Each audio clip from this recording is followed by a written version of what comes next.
Kakang Prabu. Kakang Prabu. Nuwun sewu Kakang Prabu menika ngendika kanthi gak dasar kasunyatan aku weruh dhewe. Malah aku ingkang budidaya nyekel karo Bagong pengajap tak aja aku ning Pradata Adil negara ing Ngastina. Merga Bagong wis nerak pacak nerajang perbatang. Nerak marang hukum ing Praja Ngastina wani mlebu jroning taman kadileng-leng mongko tanpa palelaya Prabu Duryudana. Bagong tak cekel nek ngerti ya. Wah, lah kok ngedapi-dapi temen Bagong mirang-mirang kepun Kakang. Dikroyok Kurawa bubar mawut. Barang sing maju Begawan Durna ya mundur. Barang pun Kakang sing maju dikembari. Apa tumen ing atase Bagong kok malih wujuding Baladewa nganti kewirangan aku disoraki para kawula sak negara Ngastina. Janaka sampun bidal. Ben, wis ben, pateni karo Janaka dhewe wis ben.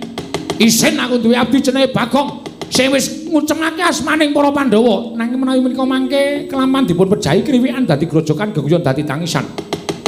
Menawi Kakang Semar Murina mboten trima pejahipun Bagong menika mangke sinten ingkang badhe menggak dukanipun Kakang Nayantaka. Perkara aku ora ngerti. Sing baku aku ora nrimake yen to Bagong nyamah asmaning Prabu Duryudana.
Kembang popang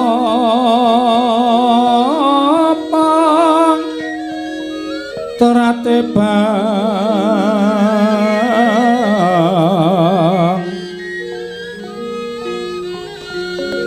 rayungan loma lengkung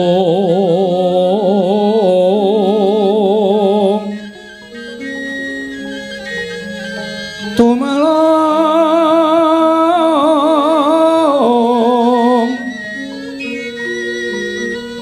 ora mambat wit yan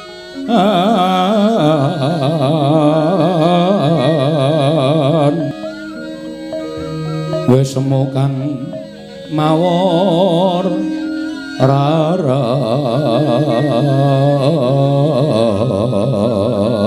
kowe karaku ngono mau piye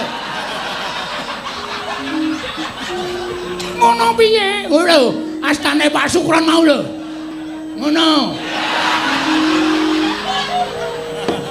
Sobat aku ora weruh lah wis gagal iki ngene ya nun ngangen Dewi Banawati iya kula niki pripun nggih sowan mriki niku jane mengajeng neter ketrimaning urip. Neter ki apa? Neter niku kewan cilik mangani kayu. Kae teter. Tetek apa teter?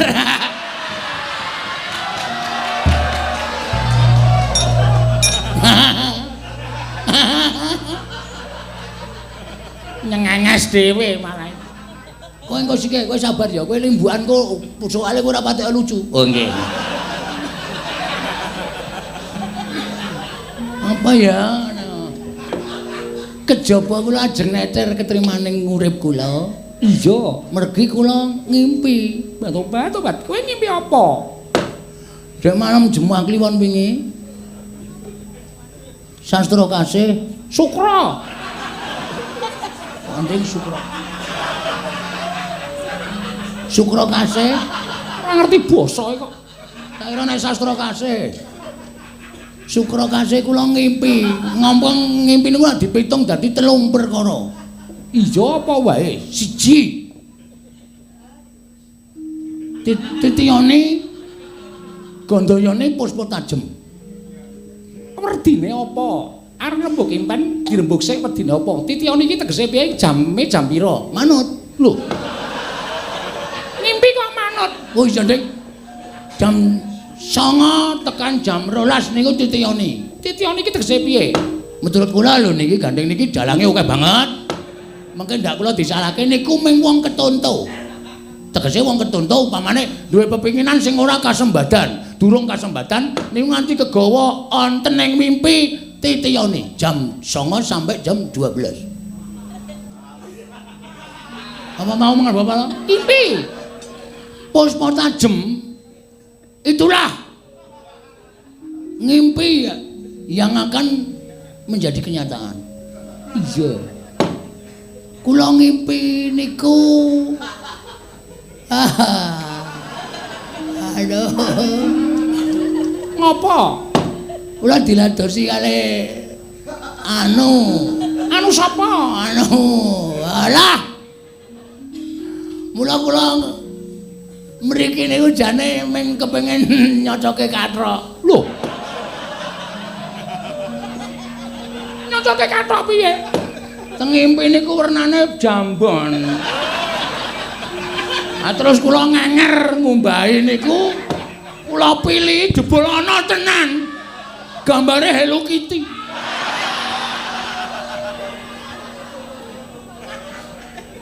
Tobat nganti tok sak kuwi to. Heeh.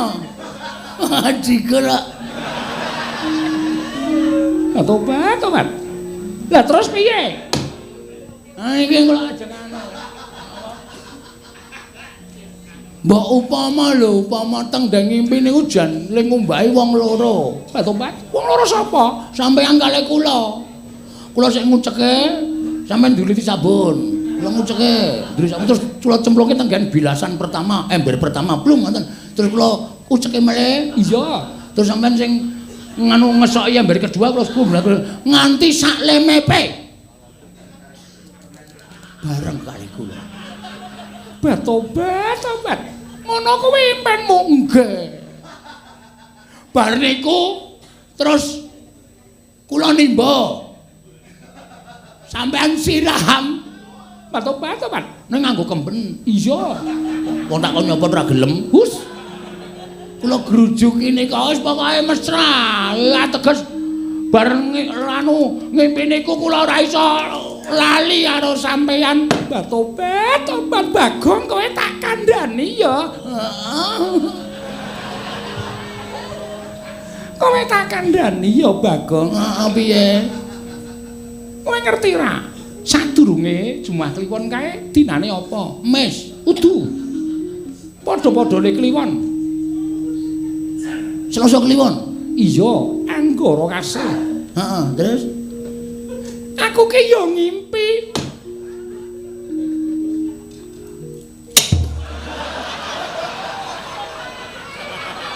iki ngapa ya?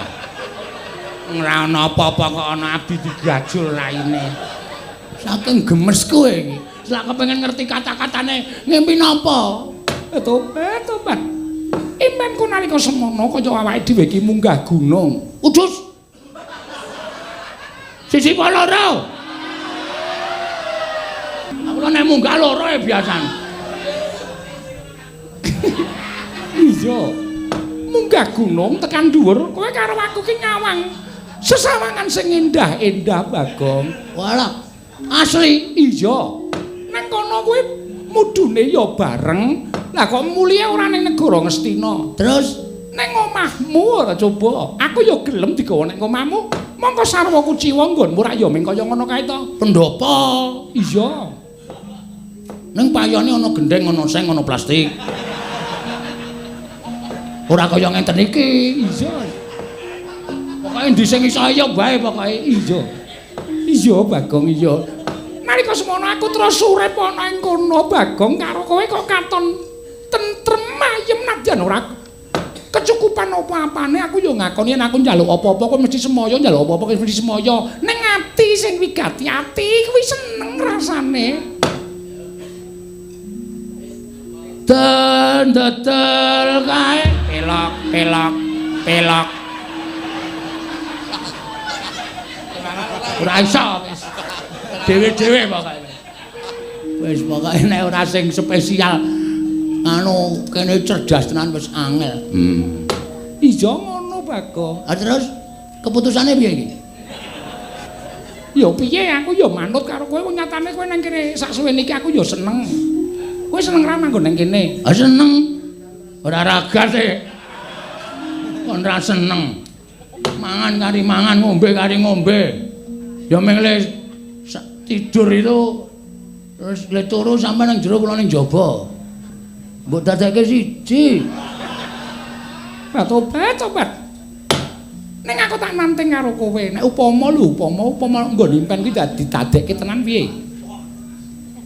Maksude? Ya kene tak kumbane, kok sik.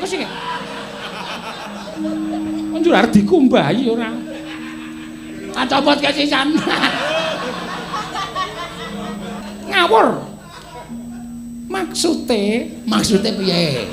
Iki Banowati di luar konsep ra masalah. Tegese kowe urip karo aku ya nggon impen mau lho Bagong. Asli? Iya. Nan? Tenan. Masuk. Jan-jane nek matamu. Bagong iki apa sapa kok dienggo? Asli? Iya tenan. Wis kedodo limbuhan. Ayo dalimbuhan. Sing apik. Ngaturke apa wigatine bengi iki? Ya Dik ya. Tak tobat konjur. Konjur ya Dik ya piye? Kowe ra wis resmi kok. Wong seneng kae tresnane keplok kudu tangan loro. Ngoten. Aku wis tangan siji, sampean tangan siji. Keplok pluk wis muni. Tegese tresna wis menyambung. Jadi satu.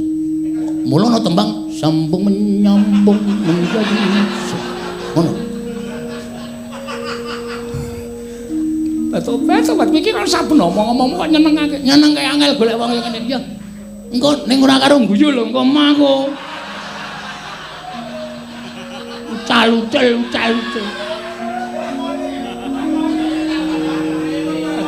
Tobat.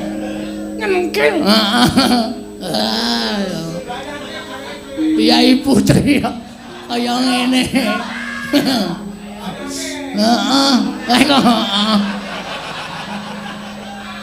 Ora. Urung wis nyasar ta.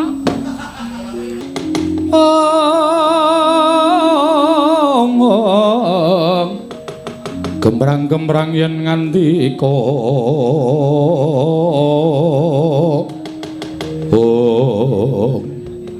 Tobat. Kok sajake rada ragu-ragu Bagong. Ah piye? Tak pikir-pikir niki nganu menimbulkan masalah. Perkara apa? Nek sinuwun Prabu Duryudana prisa mongko sing manjing taman Bagong.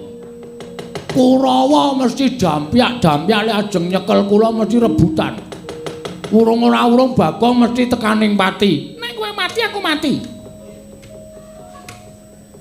Tenena. Tenane. Heeh tenane. Tobat tenan. Nek aku lara, nek aku dikeroyok Kurawa, aku ya kudu dikeroyok Kurawa. Pokoke sebaya multi sebaya mati. Nek pancen wis niat ngono tenan, wis ben tak tekati. Tobat. Aku saiki tak takon uga. Terus bojomu ning omah piye? Duleke. Semen ngopo? Tobat. Tau leke nang omahe ben. Surapati opo enak.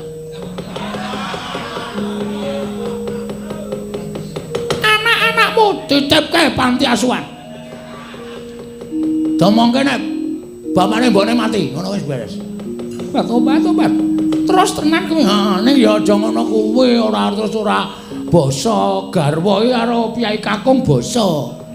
Tobat penjaluke kok aneh-aneh. Ayo men mantep ya. Nun inggih kula tak lenggah ngandhap ngaten menika. Nah, ngono. Diamond, diajeng. Arang sok sasar susure.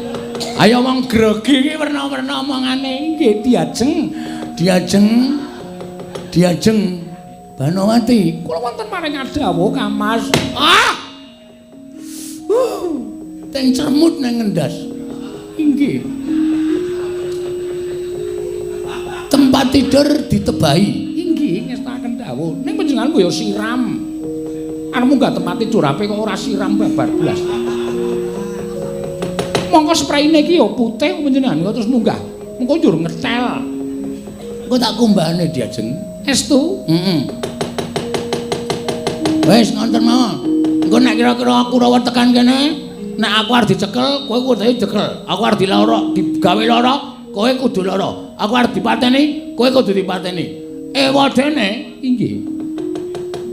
Nek ana pancen sing arep misahke katresnane awake dhewe, weras malang bakal tak putung. Panjenengan wantun, wani. Kuwi. Tekate yo. Plegudhuk swaro gembal Sumarante. Dik Pate, pripun? Niki kok dadi ana sandal wong lanang tulisane BG. Engko gek Bagong Darmono. Sinten Dik Pate? Mboten ngerti. Aku sandal jepit wangune wong kere niki. Nggih. Wong ora duwe cetha sandale ming jepit kaya ngeten iki. Tur udu seleo. Napa? Seleo. Swalo seleo. Cetha nek iki murahan niki. Nggih. Iso dikater kaya ngeten kok. Empuk niki sandale. Nggih. Dibuang Dik Pati, dibuang. Nggih. Pun kula buang. Nuwun sewu nggih dipun dodhok malih nggih. Yai Ratu Banowati. Yai Ratu Banowati. Kula nuwun sewu menika ingkang raka ing Mandura. Yai Ratu Banowati. Oh tak mulai ya. Tobat.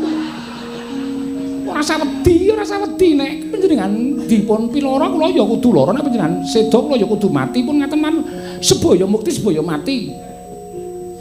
Urung ngapa-ngapa ya mati. Anjo ngapa iki hasilnya? Sama juga bohong. Ya mengko. Mbok saiki. Mengko nek wis rampung perkarane. Ya Ratu Banowati. Bukaan lawange, Yai Ratu Banowati dipun buka korinipun. Nuwun sewu Kakang Prabu, sekedap Kakang Prabu sekedap.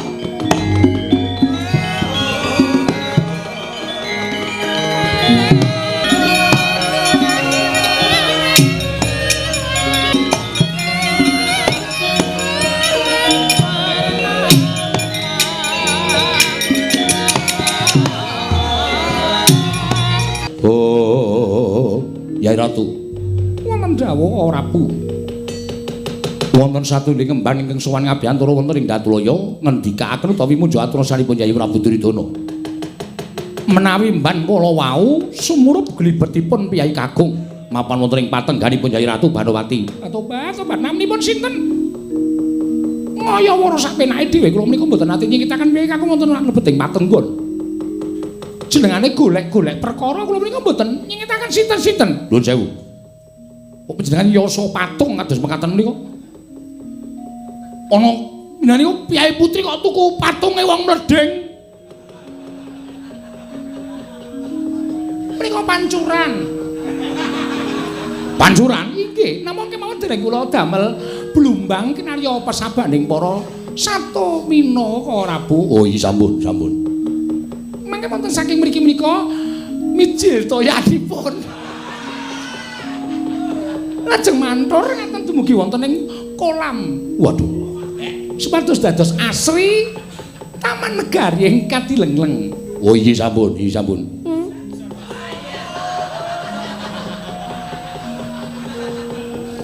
Iya sampun, ayo ngatur iya sampun. Ayo ngatur menika sanes dia. Sanes. Ing atase reca kok sarungan. Panci menika saking mrika, Prabu. Saking mrika. Oh iya sampun. Swara apa to iki ngaku-ngaku?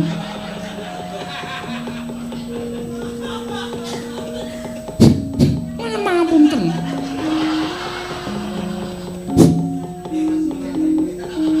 Oh, menika menapa ambune teng-tengan kaya ngene. Nuwun sewu nggih. Nyuwun mapunten, Bu. Nyuwun mapunten jatosipun. Sampun caket-caket lho mboten sekeco Nyai Prabu Duryudana. Dados menika pepasren ninggal Taman Katilengleng. Kasinggan mekaten. Mangriwen. Kok kaya-kayane kok suarane tukul saka kene. Ngak-nguk. Monggo tak sawang yen watu kok meka kaya ngono.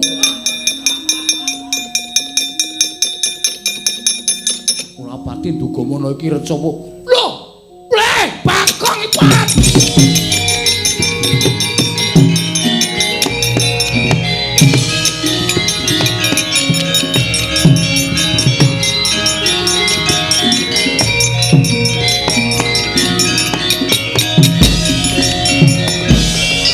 Menungso ora tatanan.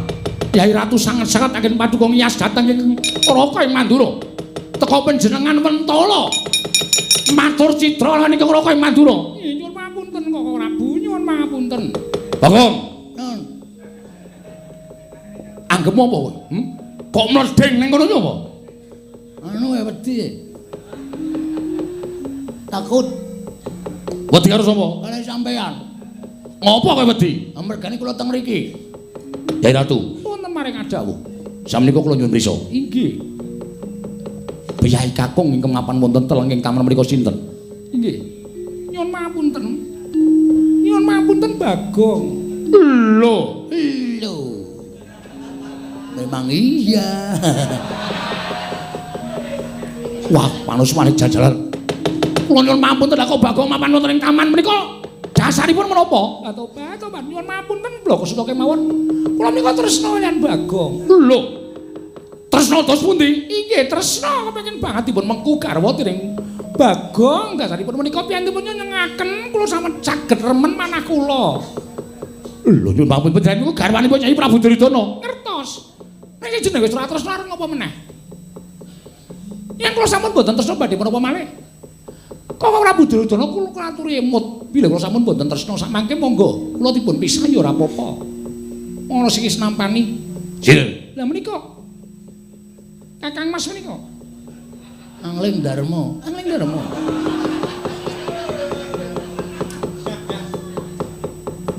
Kula nyuwun pangapunten, kula tak rembugan karo Bagong. Nyuwun pangapunten kelembugan kalih kula. Kula nyuwun pangapunten, kula tak rembugan karo Bagong. Diajeng wonten dawuh edan basa barang iki lho. Nak aturi tindak ana ing mburi. Inggih. Namung menawi panjenengan mangke Kakang Mas kenging menapa-menapa. Ora usah piye-piye to, santai. Aku ora apa-apa. Apa sing wis diucapake sumpah di antara kita? Panjenengan sakit, kula sakit, panjenengan pejah, kula pejah. Berarti nek aku dipateni Prabu Baladewa, kowe golek dalan ning pati. Sendika ngestaken dawuh. Lenggah wingking. Inggih. Santai. Inggih. Pripun, Den? Anggep apa kowe tekan kene? Anu, ngumbake kathok.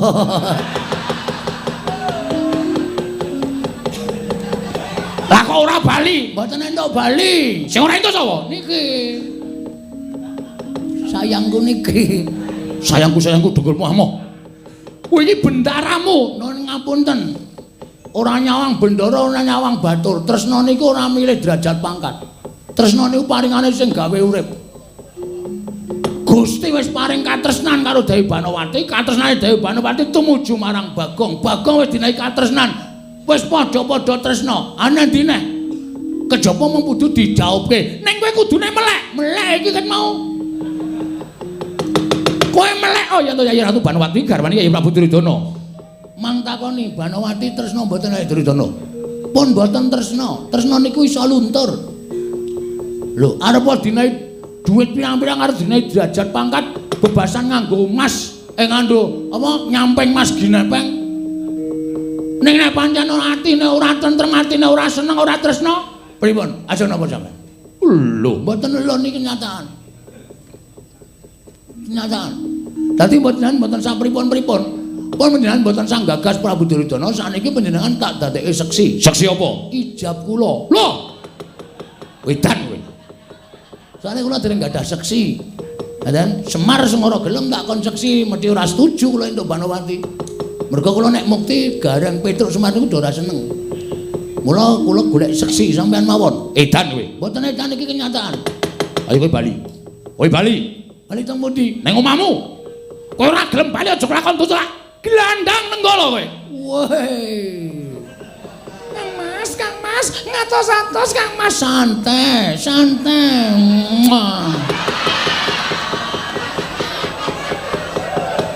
Rasa kuatir. Ora usah wedi kowe, Dik. Tenang pokoke nek musuh aku ki ditantang wong ora tau wedi kok. Aku ketoke pancen wong kalan. Ning nek wis ana kata-kata sing nyerempet menuju kematian, nuwun sewu, Bagong ki menungsa ya, Mas. Aku ki menungsa. Arep aku wong ora duwe, arep aku wong kere. Nek sampean lek ngucap sak penake dhewe kaya ngono iki nuwun sewu. Kowe karo aku ki padha-padha menungsa.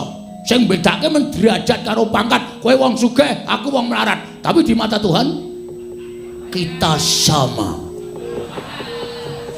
Tobat. Latri ngatos-atos. Santai kowe, Pak. Ben ora apa mati, sing penting wis ngambung.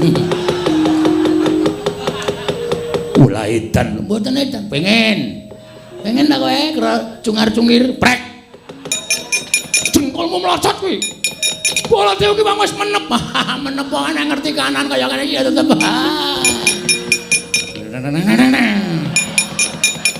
Deng piye? Ayo piye? Sae ngejawab apa? Bagong ora gelem bali saka negara Indra, aja lakon tusuk kroyok Kurawa, golek papan sing jembar Prabu Baladewa.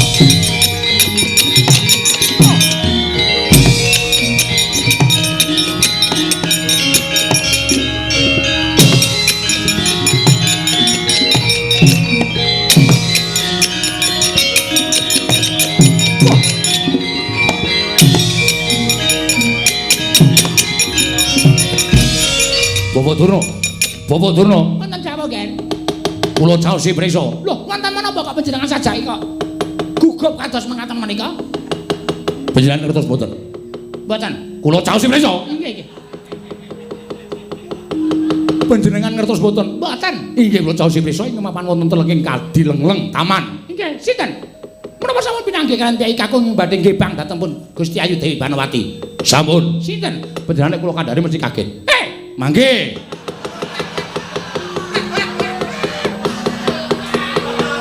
Wong kok senenge kok dhisiki lho. Wong arep dikon kaget kok kaget dhisik. Hubungane kali jantung, Dik Pate. Oh. Nek nganti kula mboten kuat, oh mandeg jantung kula ngrekoso. Kula caosi prisa. Nggih pripun, Gen? Ing mapan wonten ing Taman Kadilengleng menika jebul Bagong. Lho. Sinten? Wis kaget kok urung krungu. Namung serotok. Wah. Ngaten wonten tangan kula. Headsete dicopot. Oh iya lali aku.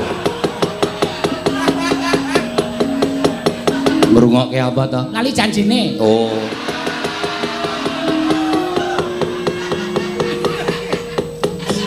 Lagu kaya ngono kok diapalke ra. Sinten, Gen? Bagong. Lho, lah dalah. Jaja muntap yakin tetap. Malat-lat lain dipanus manijan. Dados Bagong manjing dados Duratmaka. Nggih. Dik Pate. Pripun? Kurama ketapke. Nggih.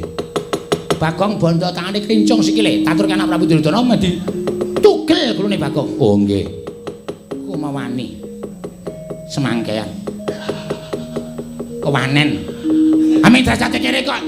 Oh, mlebu Taman Kaputren Monggo Dewi Banowati kuwi mesti kaning para putri lha kok dadi Bagong kok. Wah, kegeeran bocah iki. Nggih, nggih. Pun mangkat apa ampun kan kesuwen. Oh nggih, ngestaken nyuwun pamit. Mang ngaji karo rasa dapape barang. Oh nggih, ngestaken dak.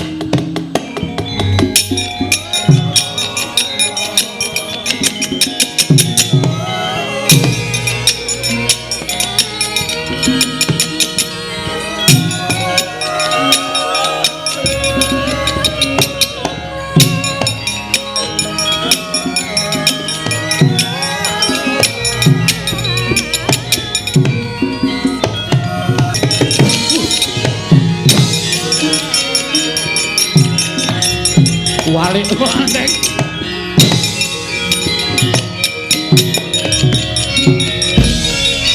pinututi lamun katututan lamun mangsa prawira digdaya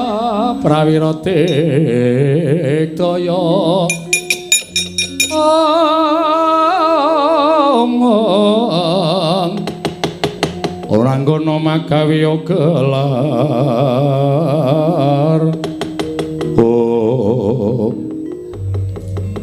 wong pinter ora kaya Bagong mlaku mundur barang kok wangun kuwale iya nek ora tok kandhane aku mundur terus iki mau iya Ndara Kartomarma dasar Purnyata arep ngopo mrene lho sik kowe ora basa karo aku ki pangeran Pati kowe ming batur salah kowe aku calon Nalendra Ngastina entuk ketemu pirang perkara pirang-pirang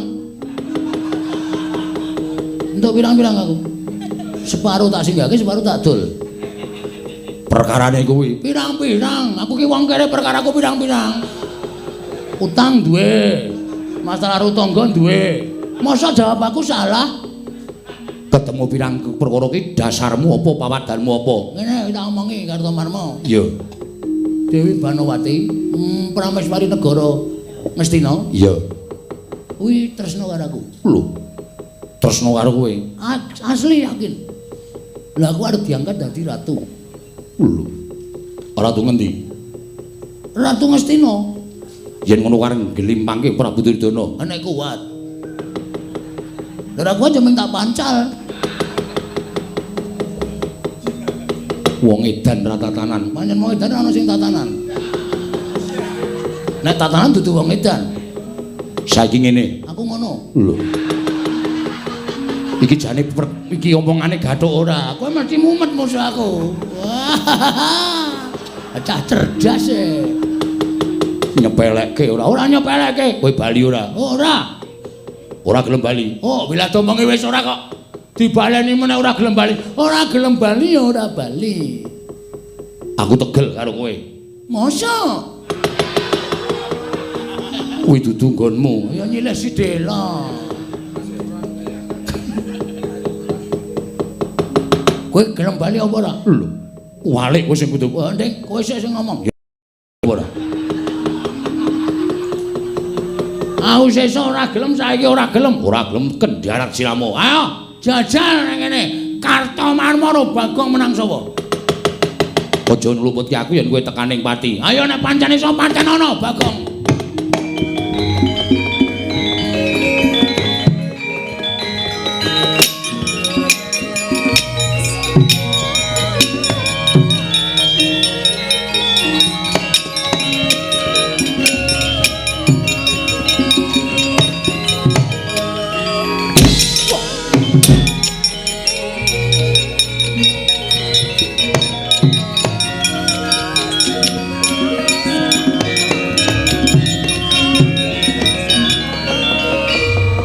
batur kok kemewat kaya regem jimat kaya wani bilat besi abang antem siramu pisan gletak Tangyo yen pancen kuwi digdaya Tangyo kuwi panakawaning Semar kok wing sak jotosan tekaning pati ora serep nyawamu wah semoga semute kene mulai dalu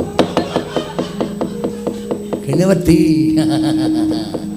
tapusi kaya ngono kowe mlayu Kartomarma ayo ngejak pirang dina arep aku iso mateni aku bumi langit tangkep Kartomarma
apa-apa tenan. No.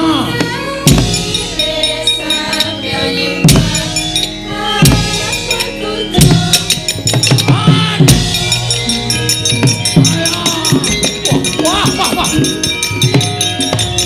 Wah, edan. Ayo.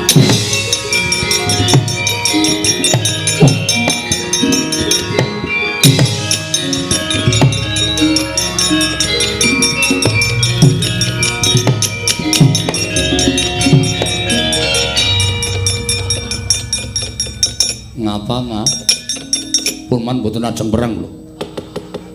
Kok ora perang apa? Wong mungsuh Bagong kok mundur. Sampeyan mboten ngerti tandange Bagong. Jiji. Gilani. Lah priye ta? Perang kali kula tak antem ora dirasake bareng gelem males nubruk awak kula. Apa member rai kok didilati.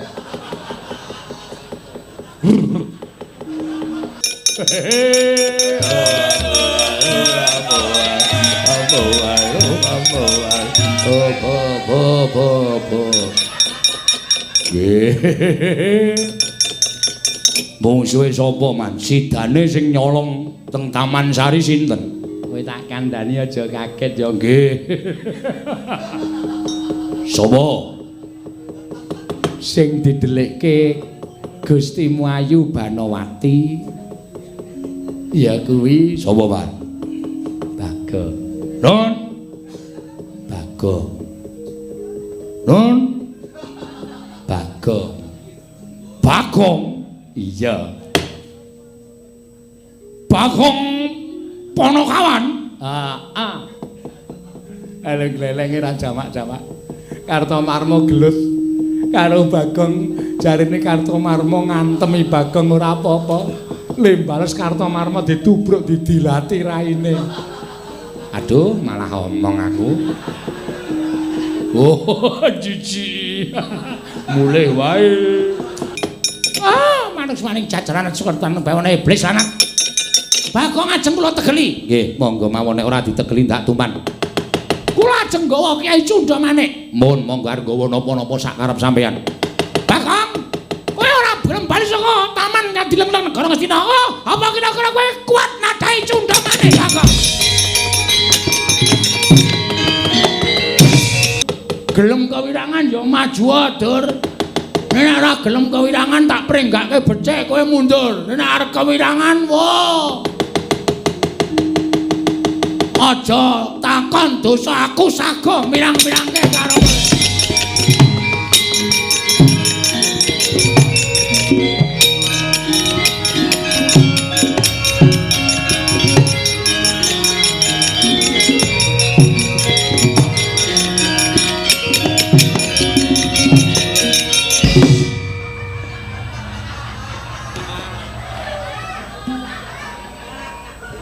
Aku kok ya tau weruh pemandangan iki ya. Nendi terus kapan? Kok kaya tidak asing.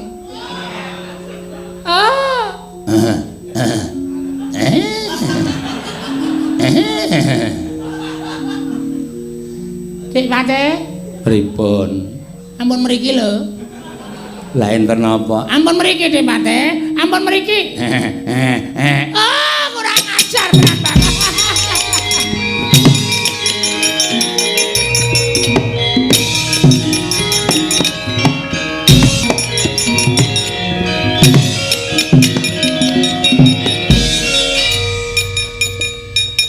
Raine pucet. Kewirangan. Kewirangan pripun? Kula mboten Cundha Manik. Nggih. Bayangan kula Bagong mesti mati, ora bakal iso nadahi Cundha Manik. Nggih. Bareng kula tekan rika. Pripun mbok diceritani? Kok Bagong niku malih jaran? Lho. Bagong. Nggih. Mongko mleding. Oh. Mau kilo Sukalima. Nggih kula tak wangsul teng Sukalima mawon Dik Pate.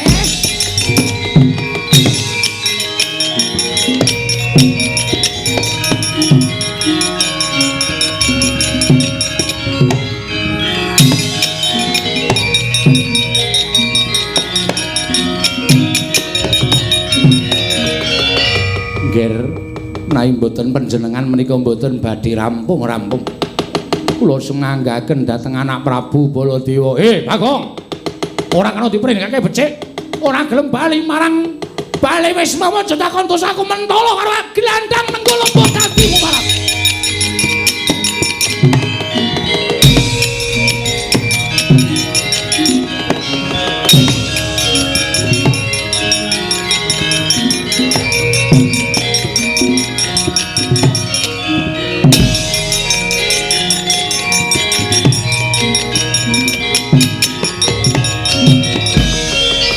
Jagat Dewa Bathara. Ya jagat pangestungkara. Telih Mandrajala Dewa. Nantang karo Prabu Baladewa ora gawe kewirangan Tobat Koko Prabu sampun kados menapa Prabu. Koko Prabu kula nyuwun pangapunten Bagong. Koko Prabu sampun dipun pejahi. Sampun negaken dateng pun Bagong latri sabar Bagong sampun dipun pejahi. Uise. Jagat Dewa Bathara. Wong ilahing. Yai Banawati. Kula wonten maring adawuh. Ngopo kowe nangis nang ngarepipun Kakang? Inggih, badhe munjatur. Apa sebabe kowe arep munjatur nang ngarepipun Kakang? Pun Kakang. Badhe muncul atur, mun sampun dipun pejahi Bagong. Kosik to Cahayu, sawangan pun Kakang. Terus pundi? Mbok dirungokke suarane iki. Kasta.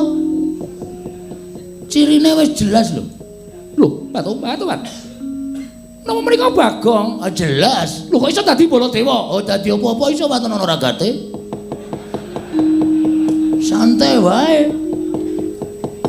Lah kersanipun kados pundi kok wujud Baladewa? Arep kanggo nandingi karo Prabu Baladewa men isen mungsuh Bagong.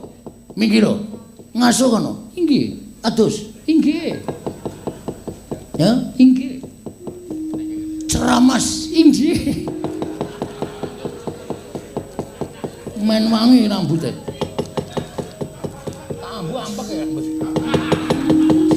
Men ayo, Banawati. Kula wonten dawuh goleke gaman. Oh inggih. Kanggo ngembari karo Prabu Baladewa. Inggih, saken dawuh. Menika.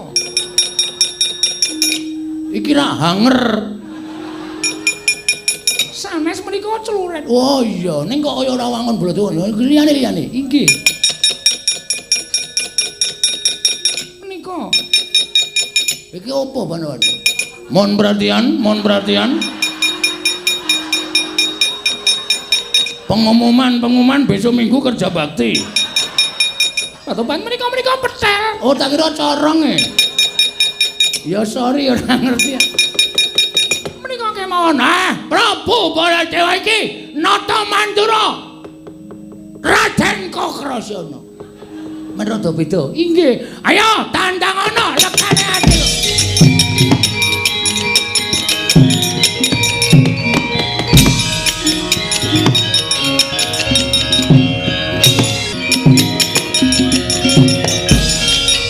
Manuswaning jajaran iblis larat. Nah, iki sapa iki? Aku ngedep kaca iki piye iki?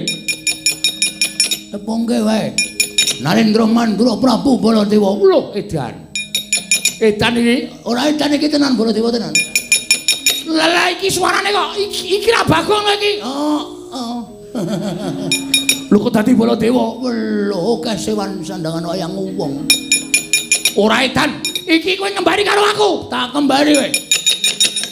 Mati dening Nenggala. Mohon perhatian. Mohon perhatian apa? Aku duwene gaman men corong iki.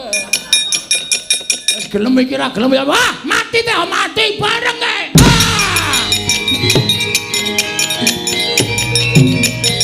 Mati. Iya.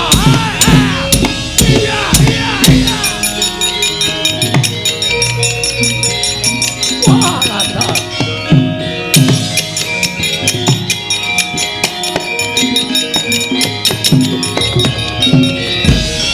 Wah, setan rata tangan manuswaning jajaran. Wah, iblis. Ing atas Tinata Mandura Prabu Baladewa dikembari karo Bagong. Ing atas aku piyayi mung dikembari karo kere. Yo. Apa mbok anggap aku kalah tekan semene? Kowe tak kandhake juraganmu mbuh dadine Bagong.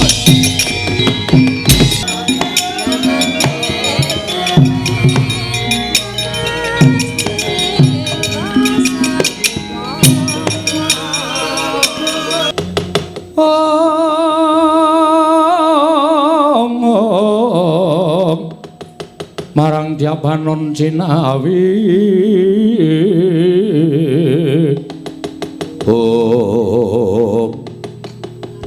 Batu-batu kan ngaturaken panuwun dene sampun damel tentrem taman kadileng-leng. Ya, Banawati. Ora dadi ngopo ning kowe ngerti. Mara kaki sawangan keringeting pun Kakang. Ingkang dileweran. Nganti kaya apa kae jenenge? Batu-batu ora ngerti arane kok senengane gawe ukara lho. Apa? Kepala dineres. Kepala-kepala. Klopo dineres. Heeh, klopo dineres. Inggih. Ayo aku dipeteki Banawati. Batu-batu kan. Konjur ngadi-adi to. Kowe ya ora jeneng adi-adi. Ya ora wujud ngono iki kula wegah. Sampun ngantos wujud kados mekaten menika kula wegah. Wujud ingkang saknyatanipun kemawon. Oh iya, aku ganti. Iya.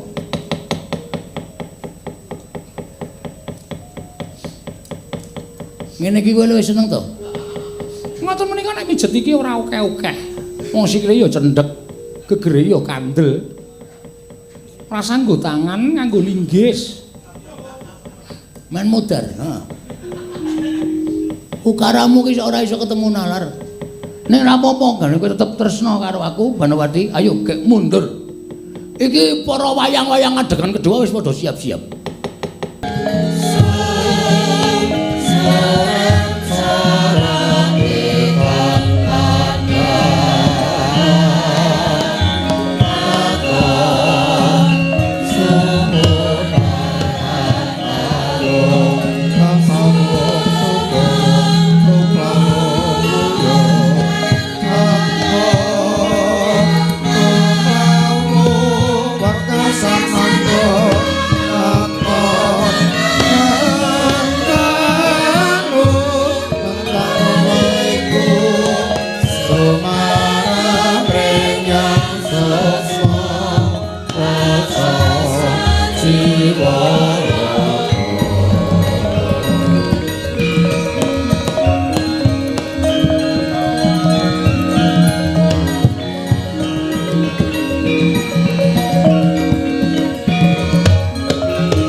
Paduka Kanjeng Koko Prabu ingkang rayi ngaturaken mambagi panakrami Koko Prabu. Iya.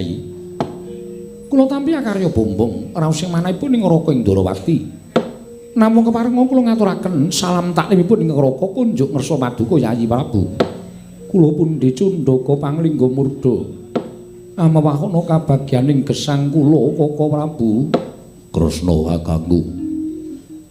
Aku ngaturake basaku katura. Dimas kadangipun Kakang Werkudara ndak tampa. Siadi atur bekti kelawan pun Kakang ora liwat pangestunipun Kakang ing Ndarawati Tampanana. Ndak gegem dadiake jimat. Prayoga nunggun mulenggah. Iya. Yayi Werkudara kaya wis ora kepenak prapanipun Kakang ing negara ing Amarta. Koko Prabu. Nadyan kula ngaturaken sembah pangabekti kula kunjuk Koko Prabu. Arjuna ndak tampa. Pangestunipun Kakang Tampanana, kula mendingga jimat paripe Dayanana ing kasantosan. Koko Prabu kula ngaturaken sembah pangabekti kula kunjuk. Koko Prabu kula ngaturaken sembah pangabekti kula kunjuk. Ya kembar. Nek kula sedewa ndak tampa pangestunipun Kakang Tampanana. Kula pun dinggo jimat paripe. Menika kula pun dinggo jimat paripe Dayanana ing kasantosan. Koko Prabu persasat kadidining entosi sineming palwa gabus kumambang ing Sila Kresna. Dupi paduka kepareng tedhak wonten ing Datulaya Praja Ngamarta. Kadidene lumampah ing wanci peteng kepapak obor sastra biar padhang trawangan raos ing manah.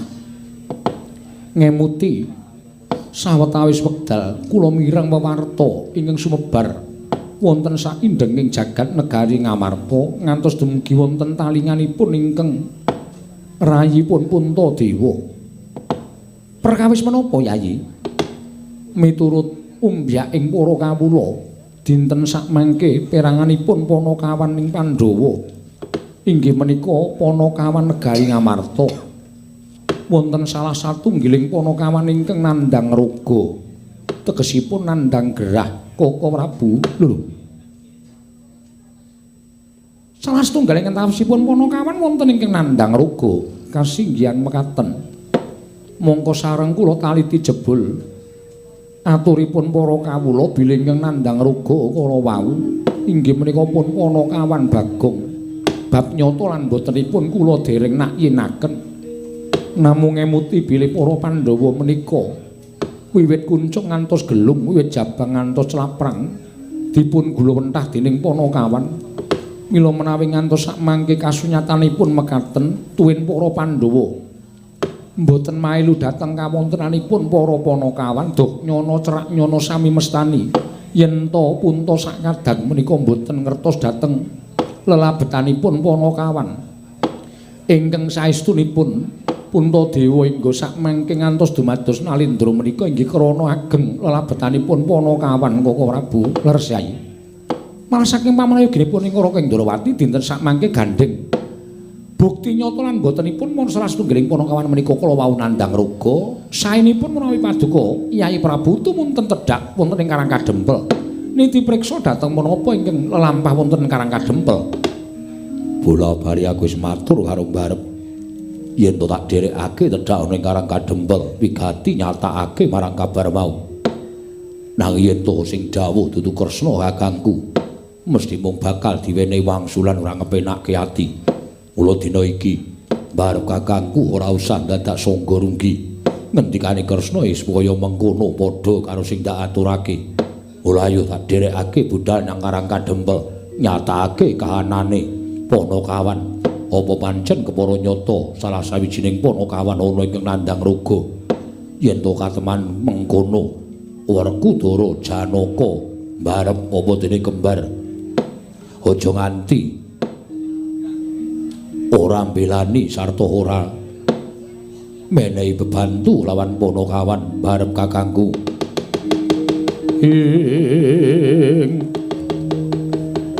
Rekat lampahing rata tanpa antara prating sukuning argaram kang tumingal.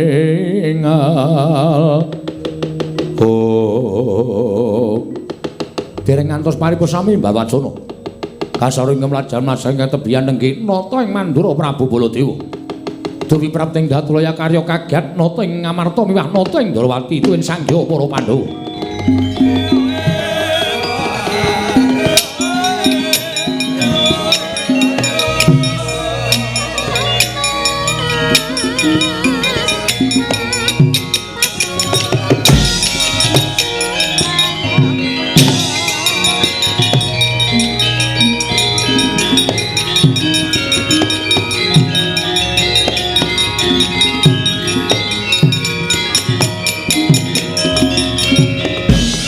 Panggat kurda sruma panggah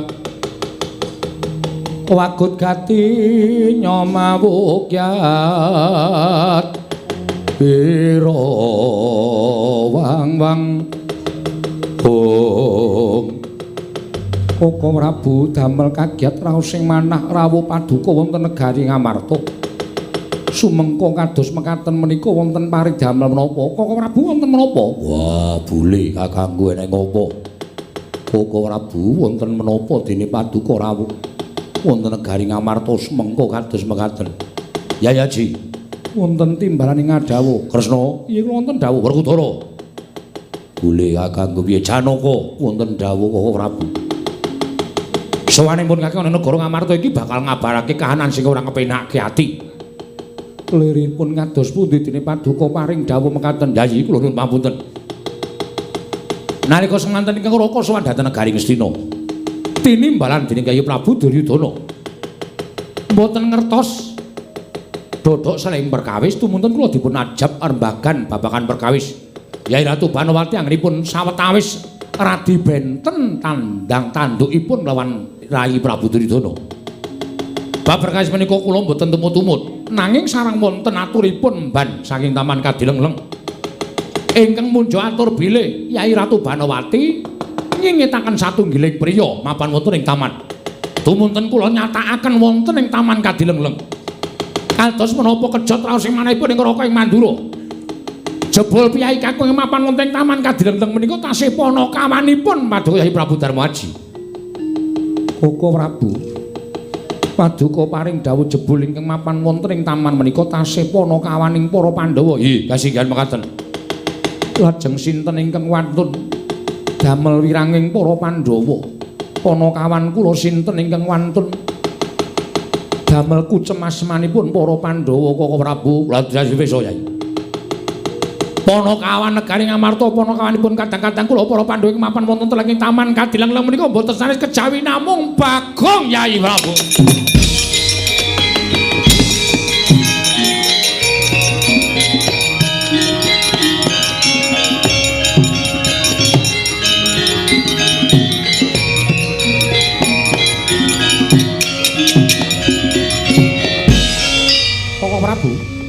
Koko Prabu. Nuwun sewu Koko Prabu menika ngendika kanthi gak dasar kasunyatan aku weruh dhewe. Malah aku ingkang budidaya nyekel karo Bagong pengajap tak aja aku ning Pradata Adil negara Ngastina. Merga Bagong wis nerak pacak nerajang perbatang. Nerak marang hukum ing Praja Ngastina wani mlebu jroning Taman Kadilengleng mongko tanpa palilaya Prabu Duryudana. Bagong tak cekel nek ngerti ya. Wah, lah kok ngedap-edapi temen Bagong mirang-mirangipun Kakang. Dikroyok Kurawa bubar mawut. Barang sing maju Begawan Durna ya mundur. Barang pun Kakang sing maju dikembari. Apa tumen ing atase Bagong kok malih wujuding Baladewa nganti kewirangan aku disoraki para kawula sak negara Ngastina. Janaka sampun bidal. Wis ben pateni karo Janaka dhewe wis ben. Isin aku duwe abdi jenenge Bagong. Sing wis ngucengake asmaning para Pandhawa nanging menawi menika mangke kelaman dipun pejahi kriwikan dadi grojokan geguyon dadi tangisan. Menawi Kakang Semar Murina mboten trima pejahipun Bagong menika mangke sinten ingkang badhe menggak dukanipun Kakang Nayantaka. Perkara aku ora ngerti. Sing baku aku ora nrimake yen to Bagong nyamah asmaning Kyai Prabu Duryudana.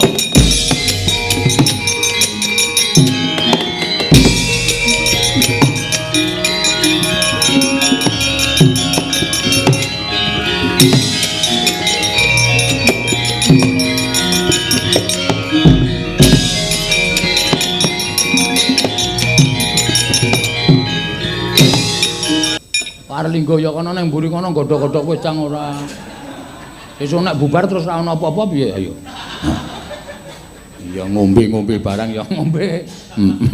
Kaya coblok apa anane. Weh nek ora dingonone. Ha iya. Arep nembang apa nek, Gong? Anu terus Apa?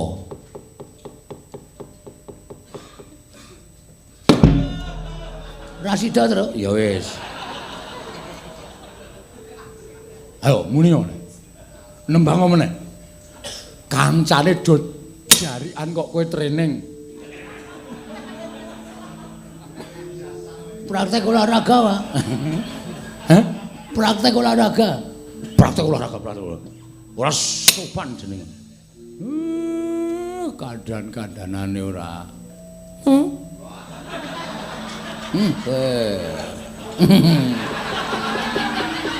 Kok dicekel kuwi lho. Biru biru. Mari nek ngentut des ngono kuwi ora kaya kancane.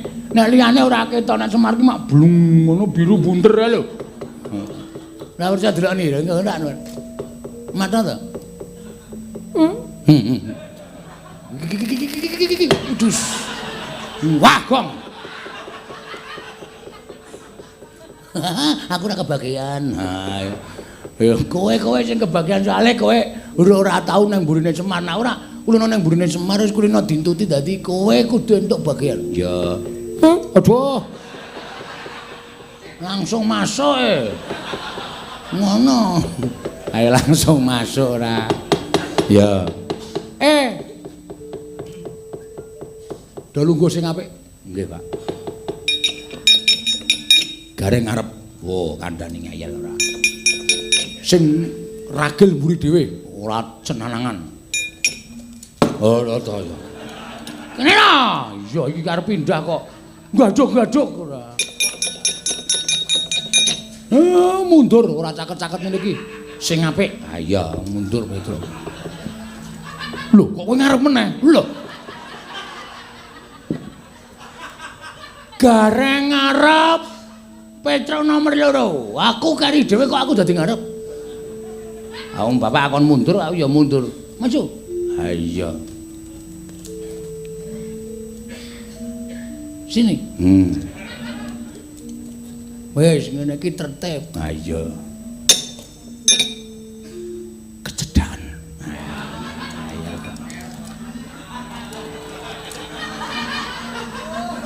Loh. Loh. Aku rasa pindah. Rasa pindah. Iya, iya. Aku sing pindah. Iya, iya.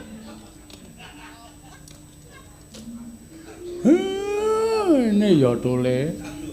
Waduh ora krungu truk madu.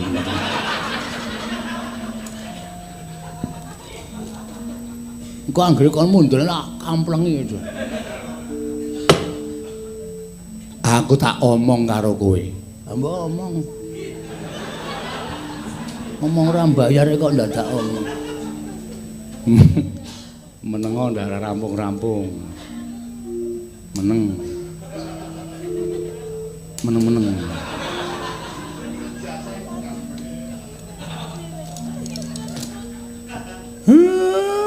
Dek wingi iki aku ngimpi Petro. Alah, ngimpi wae pamer. Impene bapak iki ora kaya impenmu. Impene bapak iki mesti eneng artine ya, Pak.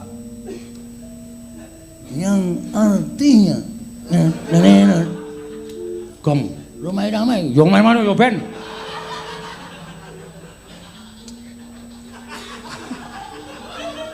Wah uncal ki lho kowe. Ya wis. Wah. Muni entuk masa kok senenge ra jamak-jamak. Pikirane berkembang ya. Ha iya. Ora kanyono-nyono lah kok aku ki duwe gawe mantu Petro. Gong, dadak dikon men bapak ki marem ki dhewe kaget. Oh ya, heeh. Ngimpi apa, Pak? Ngimpi apa, Pak? Gong, ngimpi apa, Pak? Aku duwe gawe mantu kok sing tak mantokke iki Bagong. Welo. Gong, welo.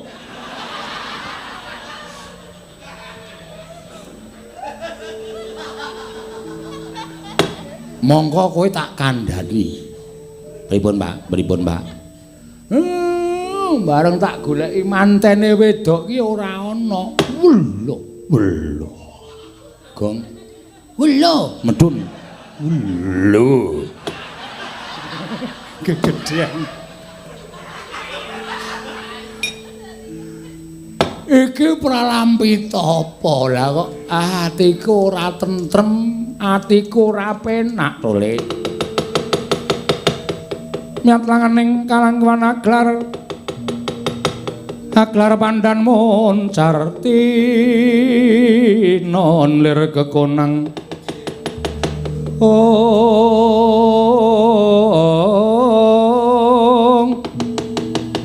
Kasor lan pacaring purnameng gegono dasari mangsa katiga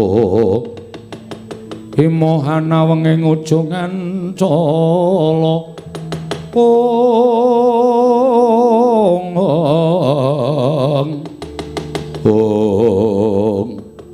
dereng ngantos paripun sami mbawacana kasaru praptaning Raden Arjuna karya kagiat Lurah Semar Badranaya wau.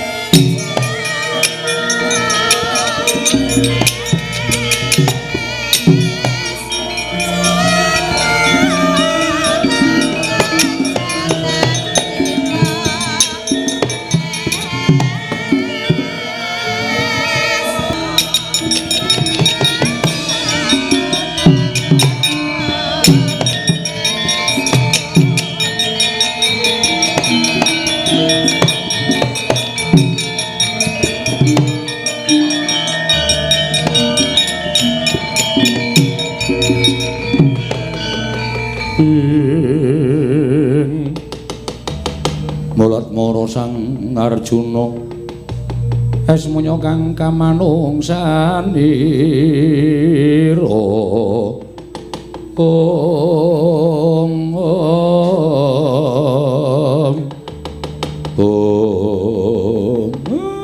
ndara kula ngaturaken bekti kula kunjuk nggih Den.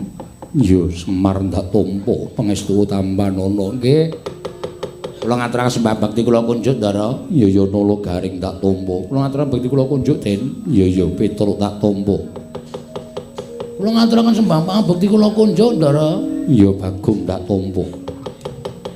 Sumengka pangawak Bajra tindakipun sajakipun kaya namung wigatos Den. Enten apa? Napa ajeng nganti ingkang ngabdipun Semar sak anak-anak kula nderekaken Ndara napa dos pundi kula aturi paring dawuh Semar. Kula aku tak kandha karo kowe ya Semar. Nggih. Pripun kok semune rada wigati? Ora ngira babar pisan. Lamun dina samengko ana salah sawijining anakmu ingkang gawe wiranging para Pandhawa. Sinten? Napa Gareng, napa Petruk, napa Bagong? Kowe tak kandhani, kowe tak jarwani Kakang Semar. Salah sijining anakmu wani mlebu ning taman Kadilengleng negara Ngastina. Nggih Bang kelawan Kakang Mbok Ayu Banowati. Apa kaya ngono kuwi patraping Panakawan, apa kaya ngono kuwi tumindak sing ora mbebangeri marang asmaning para Pandhawa. Wah, lah niku wis kliwat saka ora becik banget nek carane kaya ngoten niku. Kula ora sudi duwe anak sing wani tumindak kaya ngoten. Sinten Ndara? Anakmu Bagong. Ganggong.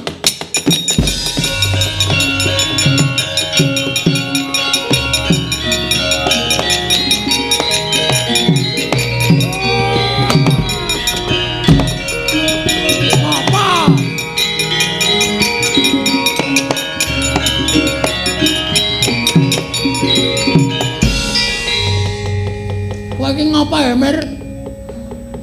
Nata sirahe anake sampeyan dhewe. Bagong kowe kok setan kowe. Kok kaya ngono kelakuanmu iblis kowe. Bagong kowe ngisen-isenke bendara ngisen-isenke kulawarga. Gong. Sembrono ya sembrono ning ora kaya ngono itu kok banget nek sembrananmu kaya ngono kuwi. Sek. Kok siyek? Ada apa? Aku ora guyu. Ngundak meng tok jak sembrono. Ada apa? Ana apa? Ndaramu tekan kene ngendikake nek kowe tumindak kurang ajar karo ndaramu Banowati. Mir, sapa sing ngomong ngono? Ndaramu Janaka. Gus. Agus dungkul kowe. Ndara Janaka? Piye? Sampeyan iso ngendika kaya ngoten niku dasare napa? Ampun wonten paring pangandikan sing mboten wonten nyatane lho. Niku mboten bener kaya ngoten niku. Sing paring pangandikan Koko Prabu Mandura, Koko Prabu Dewi ingkang ngadu arep karo kowe. Malah Koko Prabu mbok gawe wirang. Bagong, aku isin duwe ponokawan kaya kowe. Wajibe aku ingkang matrapi paukuman karo kowe. Paukumane Ndara Janaka? Kowe tak pateni, ya trima mlayu ora salah apa.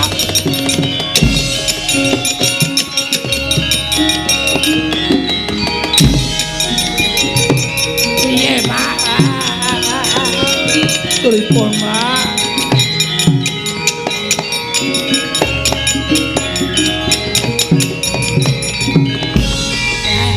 Piye, Pak? Aja meneng wae Ndara Janaka nek wis ngono kae tegele ra jamak-jamak. Engko bakal nek disuduk piye, Pak? Aku ya bingung. Ndaramu lah kok pono ning pancen lupute Bagong wis ora iso diapura. Iki piye ya? Piye tra iki lakon iki tra? Aku dhewe ya ora ngerti. Kowe kok meneng wae? Makler ya aku. Setan ora ana kanan kaya ngene kok isa-isane turu lho. Turu kira ngrembug karo kahanan kok. Dinteni wae nang negara Ngamarta desa kaya.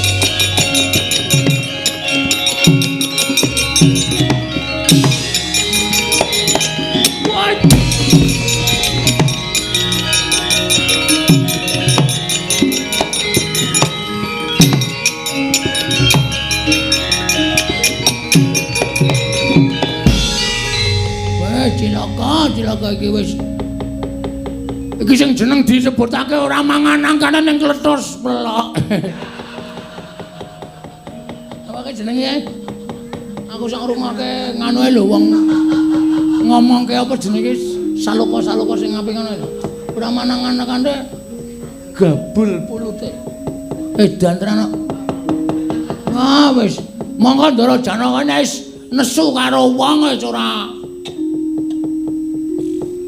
apa jenenge? Aku kok kerep lali ta iki. Pandang bulu. Kowe iki nek ngadani wayang ora guyang-guyu. Marane aku melu guyu ora pandang bulu. Kenapa bulu dipandang? Ora mlayu sifat irung. Rekoso urip ulane.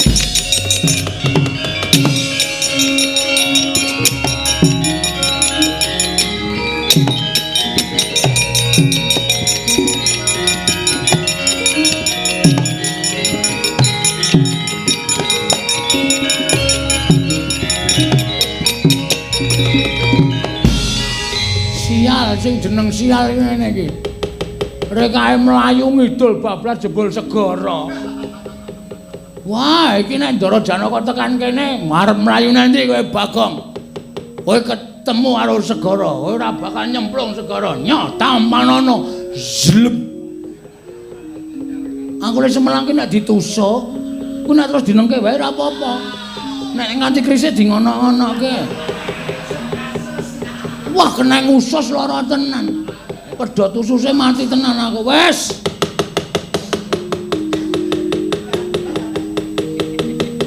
Piye ya? Saya cedak. Wes e. Bangane aku urip ya ming gawe sastra wirang. Nyemplung segara tak ikhlaske patiku.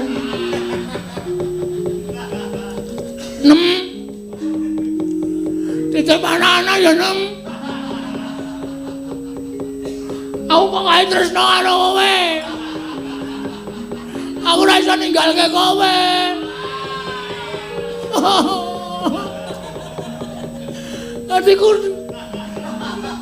Hatiku tersentuh Nem. Aku nang kene ora iso pamitan karo kowe, aku arep golek dalan ning pati. Aku menyawang fotomu. Ning nggon mata wis suwek. Dadi kowe kaya picak. Ora apa-apa Nem, ora apa-apa. Titip anak-anak. Aku tak nyemplung segara golek dalan ning pati wae.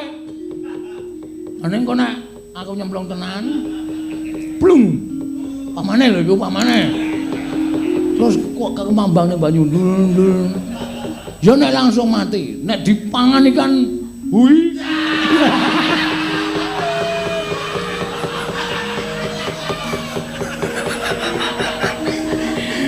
Ikan hiu ndeng kok hui.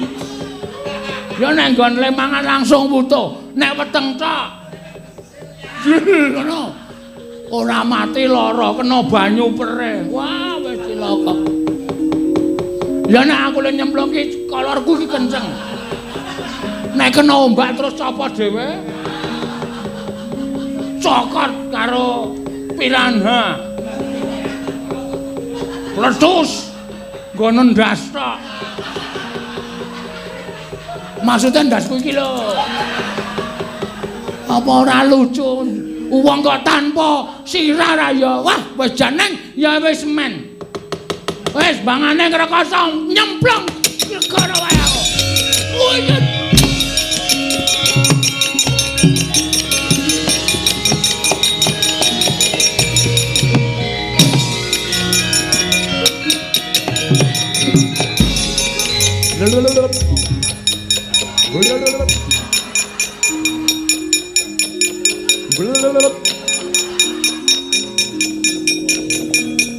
Untung aku sithik-sithik iso renang.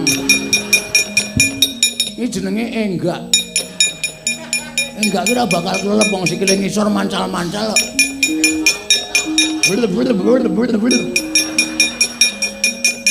Ula ora.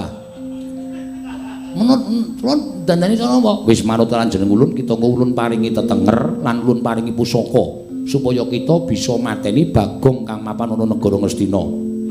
Wah. Berarti Bagonge loro. Iya. Kita-kita. Kita-kita.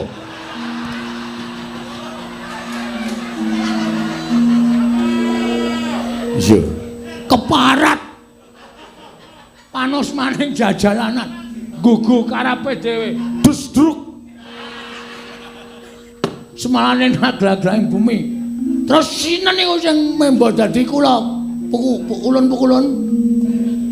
Ulun mboya bakal njlentrehake nanging kita iki kudu nyambut gawe dhewe.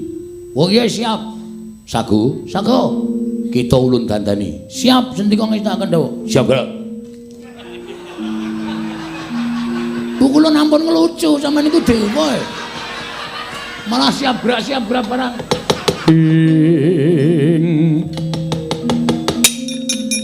Tan samar pamoring sukma sinukmaya.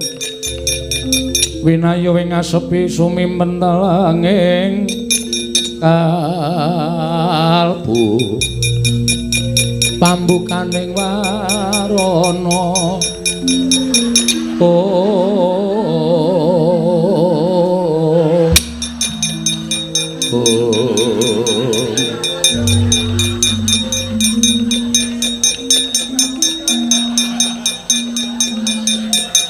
Bagongan lemet enteng kleru. Wus.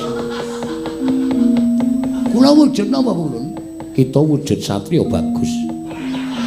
Tan Prabidu ya Raden Janaka. Mudyar kowe. Angus asik ronda-ronda.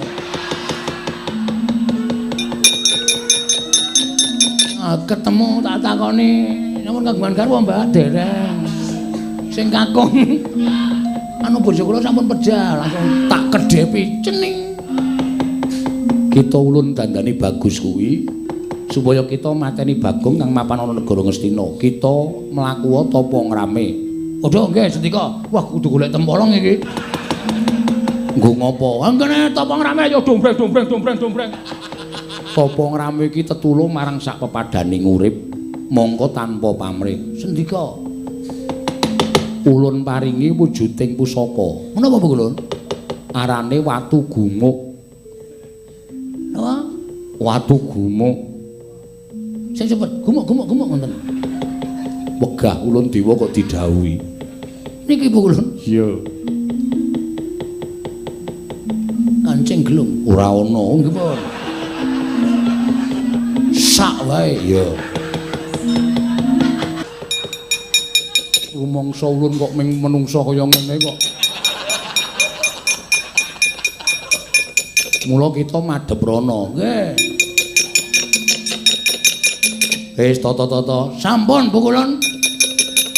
Ulun nuncalke. Kita kuwi rung tak paringi jeneng. Oh iya. Lho kok ngerangkul dewa.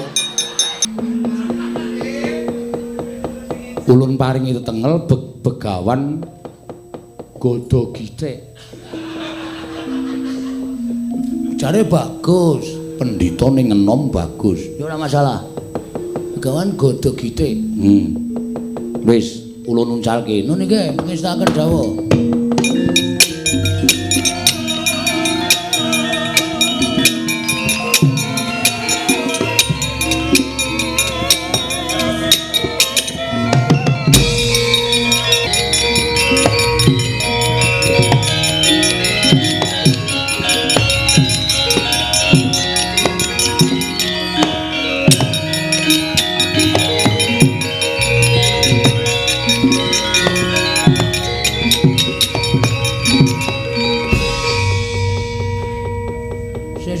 Masake aku aja bayem ya. Inggih.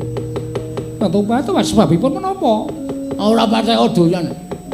Wis pirang-pirang dina mapan nang kene kok ming kangkung bayem. Padake sapi. Nyuwun pamunten iki lho, mangke menawi kersaken menapa-menapa kula kartemtu badhe ngladosi. Iwak lah saora-orane. Nek ora ana iwak ya ngethok sandal jepit kae lah. Digongso lali mamah sakayange batu-batu panjenengan kok ngendikane kok mesti sarwa sembrono lho. Kakang Bu kula ingkang sowan Kakang Bu.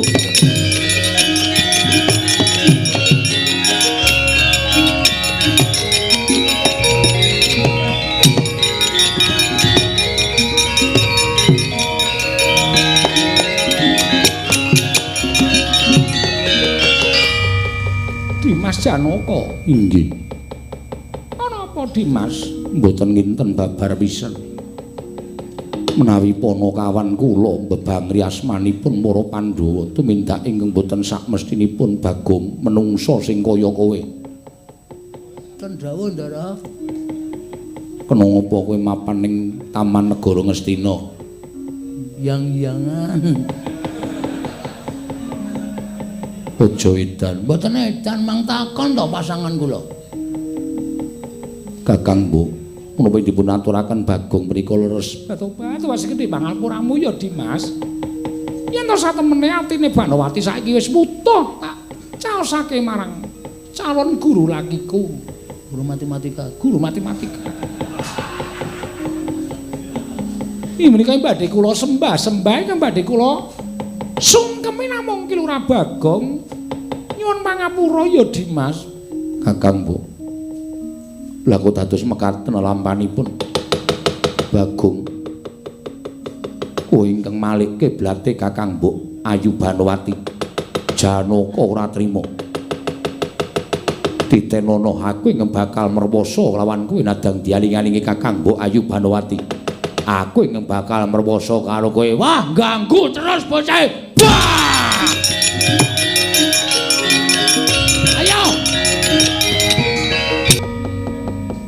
Ana pendhita tuwek keklek mlaku kaya wis ora kuat, rambute brondol sapa? Ora ngawur kowe.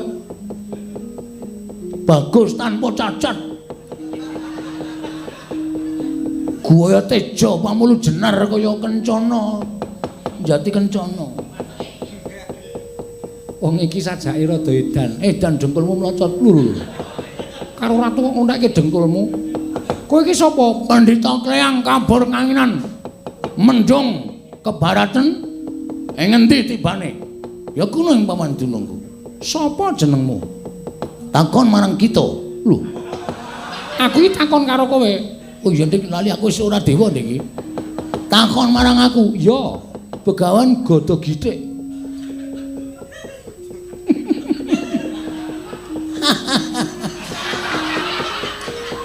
melu guyu.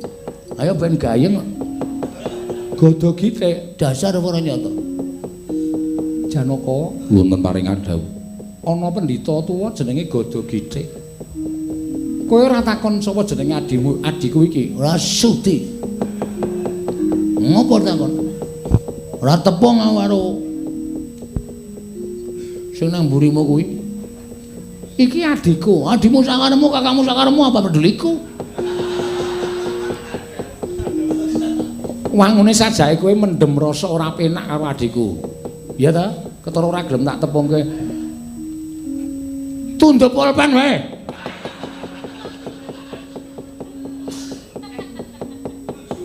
Cekat-cekat. Iya. Karemu ngomong nyegat aku. Aku arep njaluk tulung. Wah, mung biasa. Njaluk tulung, jilek biasa. Kata-katane ketok apik, ngalem-ngalem ra urung. Nek aku sini sik. Biasa. Sok seminggu tak balik. Ora usum ya. Wis kulino ngapusi kok dapusi ora. Aku kok kaya apal to karo guyonane bocah. Ora macam-macam. Urung wancine kok wis dapalke. Sapa iki nyolong rokokku?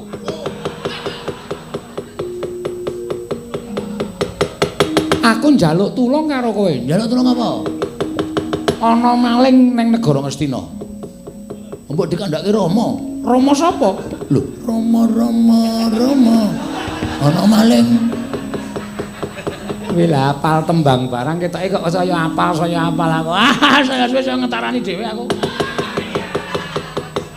Kowe nang negara Ngastina nek kowe iso nyekel maling sing jeneng Bagong nang negara Ngastina, kowe njaluk apa tak turuti. Asli, tenang.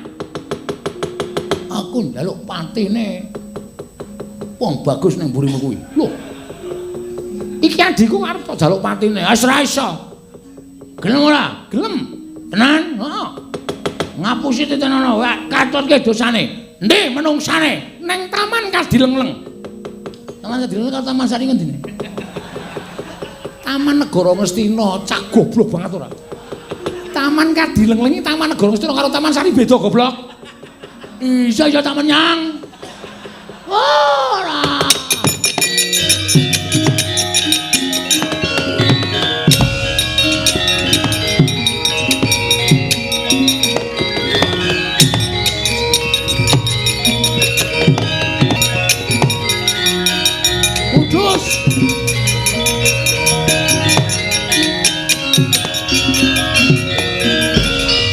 Keterangane iki sing gawe nasibku sengsara. Lho sapa iki? Waduh. Semi suarane padha. Rupane ya padha, suarane padha. Padha wae. Wis edan. Mulane kok uripku ketoyong-toyong nganti cemplung segara barang. Iki menungsane kowe ora waton bisa ngucap. Wah, jan wis. Ora iso dirasake iki nek carane ngene. Sing ngomong sapa ora ngerti mongko iki disiarke radio. Tani. Ladine karo ponco petani. Kowe arep ngapa kowe? Kowe wani gawe kisruh negara Ngastina. Kowe sapa? Begawan Gada Githik. Bakal ngrampungi nyawamu. Mati dah aku, mati bareng tak wujude.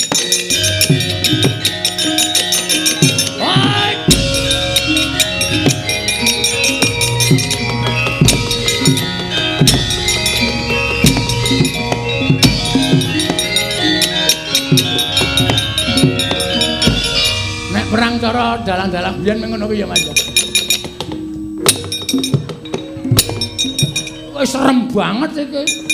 Esuk-esukan cah-cah do nangis kabeh wis. Mengene iki mbok yakin. Mbok sapa wis to? Bapakku ben. Perbedaane wis akeh banget perbedaane.